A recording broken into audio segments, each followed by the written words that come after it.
Karibu tena mtazamaji wa The World News katika kipindi hiki cha ulimwengu wa siasa. Mimi ni Adam Hussein. Tukielekea huko Mashariki ya Kati, ni kwamba utawala wa Israel umeibua wimbi jipya la mashambulizi ya anga, makombora na ubomoaji katika eneo la kusini mwa ukanda wa Gaza, na hivyo kuzidisha uharibifu katika eneo la Khan Yunis na maeneo ya karibu, huku mashirika ya misaada yakionya kuhusu hali mbaya ya kibinadamu chini ya vizuizi vinavyolemea. Vyanzo vya habari vya chini vinaripoti kuwa vikosi vya Israel vimeendesha mashambulizi makali ya mizinga na ubomoaji ulioenea mashariki mwa Khan Yunis, kusini mwa Gaza. Licha ya kukubali usitishaji wa mapigano uliosimamiwa na Rais wa Marekani Donald Trump, lakini serikali ya Waziri Mkuu Benjamin Netanyahu imeendeleza mashambulizi huko katika ukanda wa Gaza, katika kile walichosema kwamba Hamas wamekiuka makubaliano ya kusitisha mapigano. Kwa mujibu wa kituo cha Israel cha Wala, ndege za serikali pia zilishambulia maeneo kadhaa ya mashariki mwa Khan Yunis na karibu na kambi ya wakimbizi ya Bureij usiku kucha. Umoja wa Mataifa umeonya kwamba mashirika ya misaada ya kibinadamu yamefungwa katika mbio dhidi ya wakati ili kuwasilisha misaada ya kuokoa maisha kwa wakazi waliozingirwa, wakati kizuizi cha serikali kinaendelea kuzima njia zilizobaki za usambazaji huko katika ukanda wa Gaza.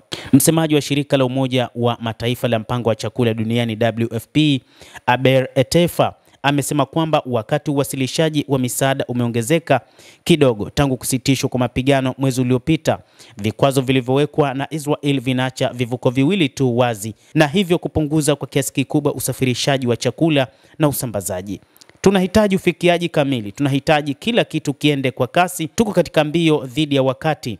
Miezi ya baridi inakuja. Watu bado wanateseka na njaa na mahitaji ni makubwa, alisema. Israel imeamua kuhakikisha kwamba inaendeleza mashambulizi katika kile wanachosema ni mapambano dhidi ya Hamas ambao waliapa kuangamiza. Lakini hata hivyo, wachambuzi wa masuala ya kivita wanadai kwamba kundi la wapiganaji la Hamas limejiunda kwa mara nyingine tena, lakini pia inadaiwa kwamba ni vigumu kwa Israel kulimaliza kundi hilo kama ambavyo walipambana nalo kwa muda wa miaka miwili. WFP, kwa maana shirika la chakula duniani, linaendesha vituo 44 vya usambazaji wa chakula katika eneo hilo, limetoa vifurushi kwa zaidi ya Wapalestina milioni 1 tangu kusitishwa kwa mapigano Oktoba 10. Hata hivyo, Etefa alibainisha kuwa usafirishaji bado hautoshi, hasa kaskazini mwa ukanda wa Gaza ambapo hali ya njaa tayari imethibitishwa. Misafara misaada inalazimika kufuata njia ya polepole na hatari kutoka kusini ili kutoa kwa kiwango kikubwa. WFP inahitaji vivuko vyote kuwa wazi, anasema. Licha ya kuondoka kwa sehemu ya wanajeshi wa Israel kwenye kile kinachoitwa mstari wa manjano, maelfu ya Wapalestina waliorejea kaskazini mwa ukanda wa Gaza hawakukuta nyumba wala maeneo ya kuishi isipokuwa magofu tu. Vitongoji vyote vimesambaratika baada ya miaka miwili ya kampeni ya serikali ya Israel kushambulia kwa mabomu na kuacha familia zikilazimika kukimbia kwenye mahema na makazi ya muda. Raia wanasema kwamba walijaribu kujenga mahema kwa sababu msimu wa baridi unakuja, waliliambia shirika la habari la Al Jazeera. Wanasema hakuna mahema wala kitu kingine chochote, kwa hivyo walijenga muundo wa zamani. Wanasema inawalinda dhidi ya baridi, wadudu na mvua, tofauti na mahema.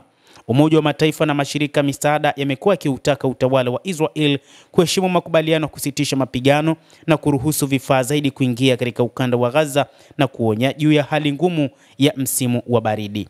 Ofisi ya vyombo vya habari vya serikali ya Gaza imesema kati ya Oktoba 10 na 31 ni malori 3203 tu yaliyoingia katika ukanda wa Gaza, wastani wa malori 145 kwa siku, sawa na 24% tu ya malori 600 yaliyokubaliwa kila siku. Wakati huo jeshi la serikali linaendelea na kampeni yake ya uharibifu. Siku ya Jumanne, ndege isiyokuwa na rubani ya Israel ilifyatua risasi katika kitongoji cha Tufa katika mji wa Gaza na kuua mtu mmoja na kumjeruhi mwingine. Chanzo cha habari katika hospitali ya Al Ahli Arab kilithibitisha kifo kingine huko Jabalia baada ya milio ya risasi ya Israel. Na tangu sitishaji mapigano uanze kutekelezwa, Wapalestina wasiopungua 240 wameuawa na wengine 607 wamejeruhiwa katika mashambulizi mapya ya utawala wa Israel, kwa mujibu wa Wizara ya Afya ya Gaza. Endelea kutufuatilia na usisahau kulike, usisahau kucomment, kadhalika na kusubscribe channel yetu hii ili upate habari hizi kwa mapana kupitia The World News. Mimi ni Adam Hussein, endelea kuwa nasi wakati wote, endelea kutufuatilia.